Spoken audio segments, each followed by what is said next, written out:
Hello student, कैसे हैं आप लोग। आज हम बात करेंगे चैप्टर सेकंड जो है इनवर्स ट्रिग्नोमेट्री, उसके 1 मार्क्स के क्वेश्चन के ऊपर। ये 1 मार्क्स की सीरीज का पार्ट 2 है और पार्ट 1 के अंदर भी हमने 10 क्वेश्चन पर डिटेल में क्या किया था, डिस्कस किया था और उम्मीद है कि चीज़ें आपको समझ में आ गई होंगी।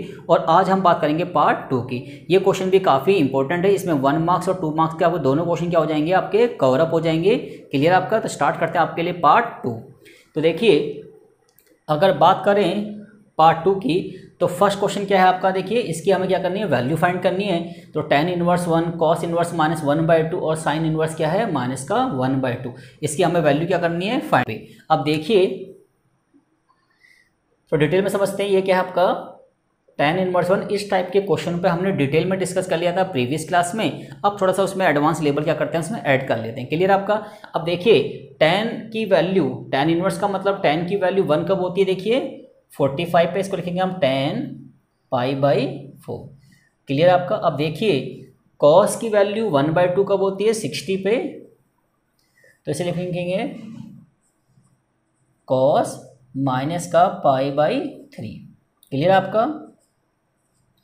सिमिलरली यहाँ क्या आपका साइन इनवर्स है, तो साइन की वैल्यू 1/2 कब होती है, 30 पे, तो यहाँ लिखेंगे हम साइन माइनस का π/6। ठीक है जी।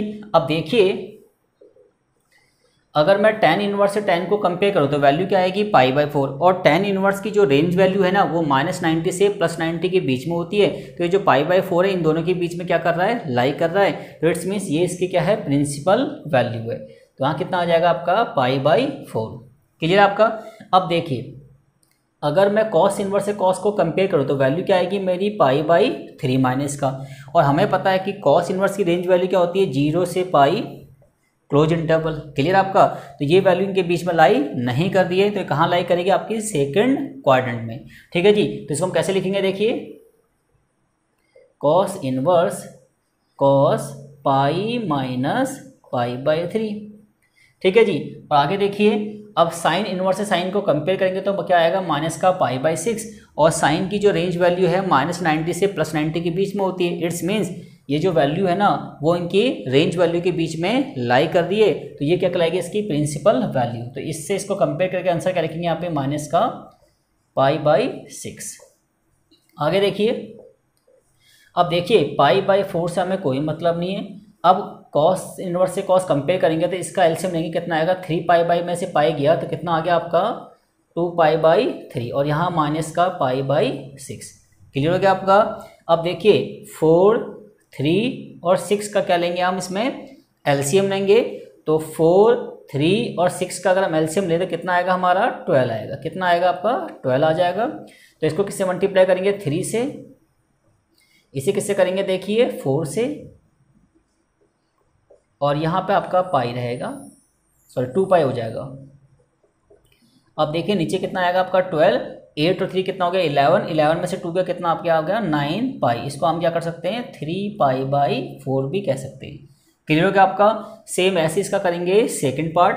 तो देखिए, cos इनवर्स 1/2 है, तो cos की वैल्यू 1/2 कब होती है बताइए, 60 डिग्री पे। और 60 को कैसे लिखते हैं हम, देखिए cos π/3 प्लस 2 से हमें कोई मतलब, 2 तो मल्टीपल फॉर्म में। अब साइन इनवर्स 1/2 है, तो साइन की वैल्यू 1/2 कब होती है, देखिए बताइए 30 डिग्री पे। तो कितना आएगा आपका साइन इनवर्स, और यहाँ आ जाएगा साइन π/6। अब देखिए, cos इनवर्स से cos को कंपेयर करेंगे तो कितना आएगा, π/3।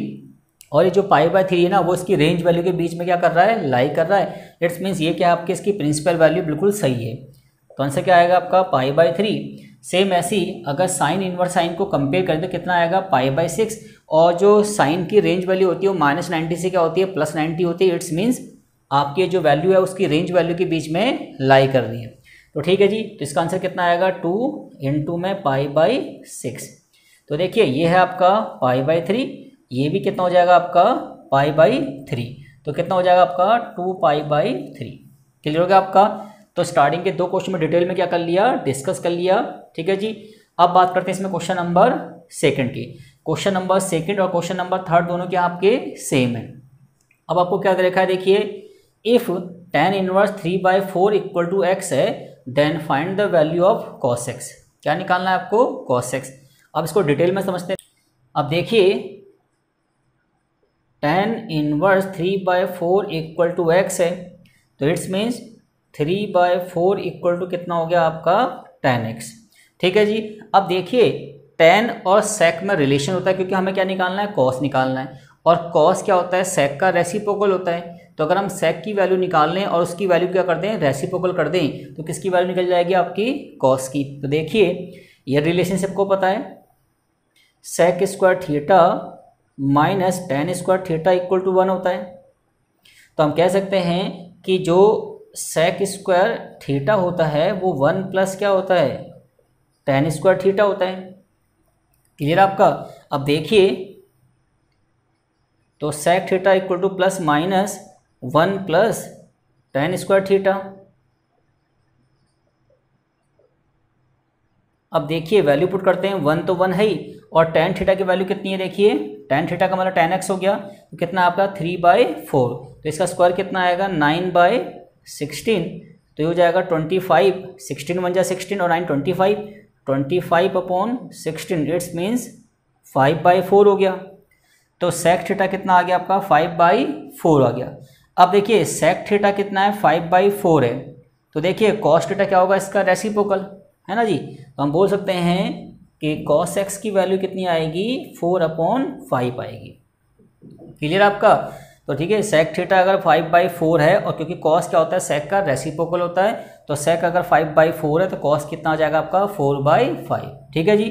सेम ऐसी क्वेश्चन नंबर कौन सा आपका, थर्ड भी है। देखिए थर्ड को समझते हैं। यहाँ पे देखिए हमें दे रखा है cot इनवर्स माइनस का 1/5 इक्वल टू x। तो देखिए cot x की वैल्यू क्या हो जाएगी, माइनस का 1/5। ठीक है जी।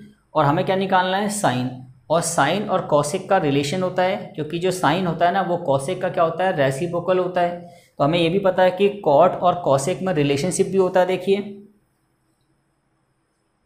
Cosec square theta minus cot square theta equal to 1,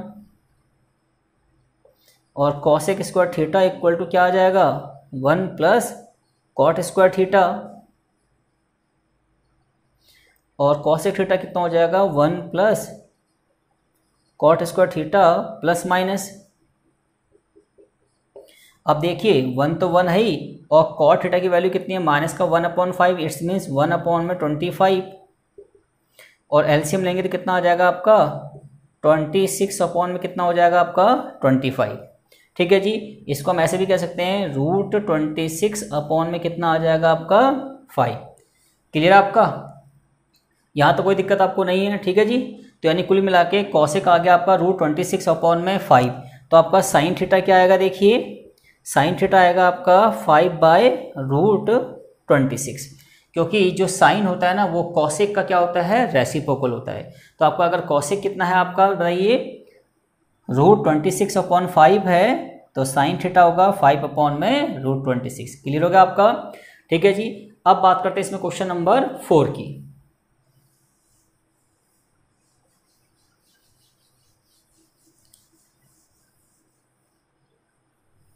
अब देखिए क्वेश्चन नंबर 4 क्या है आपका, if tan inverse cot theta equal to 2 theta है तो find the value of theta. ठीक है जी।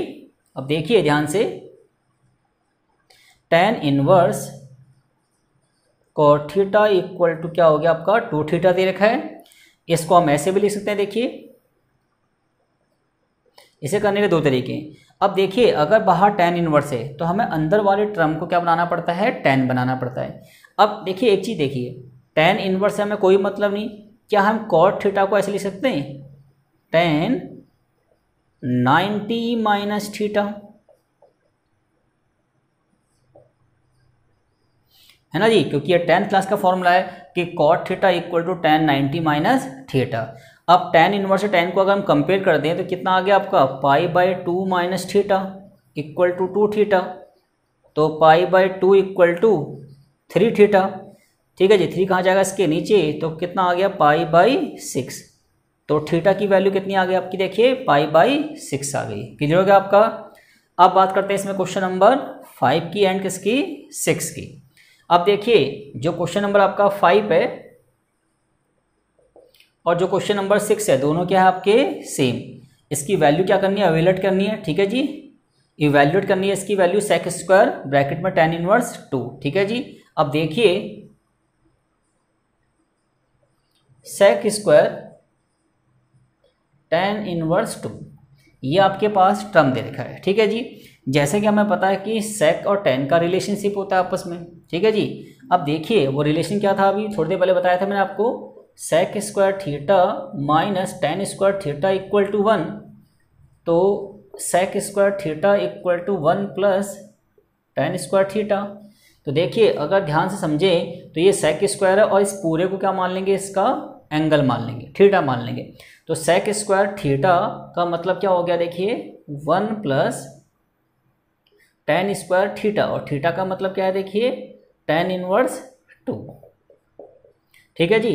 अब देखिए ये जो स्क्वायर है इसको हम होल पावर भी लगा सकते हैं, क्लियर आपका।